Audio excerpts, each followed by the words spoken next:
Michael, this is wonderful. Coming up, author John Saul chasing a new horror story. Oh my God! So I use my bus to tour around America finding wonderfully scary places. John Saul is one of America's favorite writers. I will sign this for you. And your name? Millions of readers devour his tales of horror, stories that come alive when he's driving his dream RV. If you figure it out, tell me. Let you know. And the problem is you also have to be able to watch all the corners of the vehicle sort of simultaneously. John Saul used to be a boating enthusiast.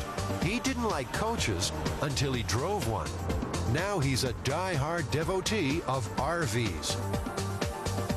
He drives his work all over the United States. Everywhere I go, I have all of my stuff around me. I don't really have to think about anything except what I'm writing. Being a writer, John needed a practical workspace. His custom plan added a desk and comfy chair. The demo works like this. Make myself comfortable, put my feet up, and either go to sleep or create, one or the other, and sometimes both. John travels with Mike Sack, friend, personal assistant, and story collaborator.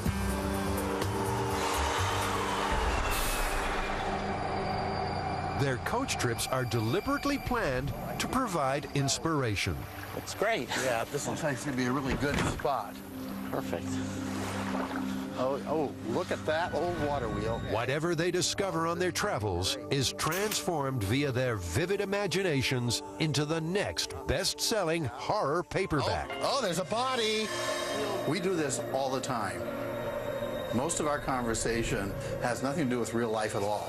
Most of our conversation has to do with coming up with story ideas and what's happening to people that exist only in our own heads.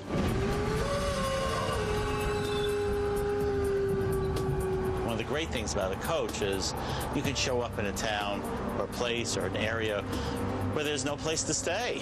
We've always got our place to stay. Even if there's not an RV park, we can usually find, some big parking lot. No matter how remote the area, there's always someplace to park a coach. Anacortes in Washington State has historic connections with trading, trapping, fishing, and lumber. A perfect setting for a Saul whodunit. Oh, Michael, this is wonderful. Oh, come check this out. 1889, circa 1889. Yeah. Oh, yes. Oh, boy, this is fabulous, Michael. Come in here. Reality and fantasy begin to blur when John and Mike get going. What's that? Did you hear something going on upstairs? What? Let's go up and see. It's got to be up. Holy. Come on. Quick. It's up this way somewhere.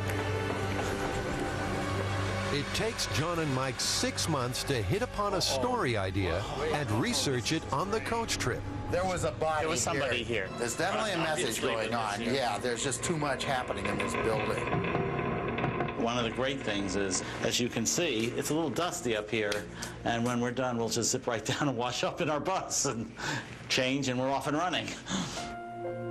Back on the coach, the story begins to develop. There's something evil about it. Well, it's as if some terrible thing happened in there. Well, see, I can, at any time, come back to the bus, fire up my computer, download all the pictures into the computer, make all the notes I need to make on what I saw that day, and often I'll start discussing the book with Michael, the plot outline, and sometimes we'll actually sit down and start writing up some ideas.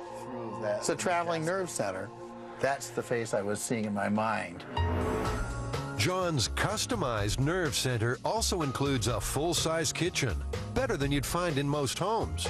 He's designed a go-anywhere whining, dining, entertainment space. I have actually been known to serve up to 6 people for dinner around this table. It gets a little bit snug, but it can be done. I know it looks tricky, but then we've got a double sink here, one of which covers up nicely, so you get more counter space. And then moving on down, this part of the counter space disappears, and there's a 2-burner electric gas top. This is a microwave convection oven, so I can both nuke things or cook them like the human being with real heat.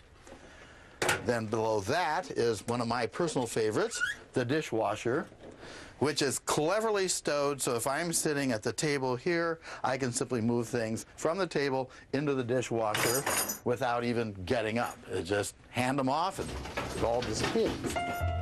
Touch-sensitive electronic controls for lighting, heating, and appliances mean you don't even have to get out of bed. So that if I want to turn on the Insta-Hot so I can have hot coffee early in the morning, I push one button right next to the bed, the Insta-Hot goes on. Plus, if I ever want it changed, all I have to do is tell the people at Marathon, and with a telephone hookup, they can reprogram the whole system so every button does a different thing.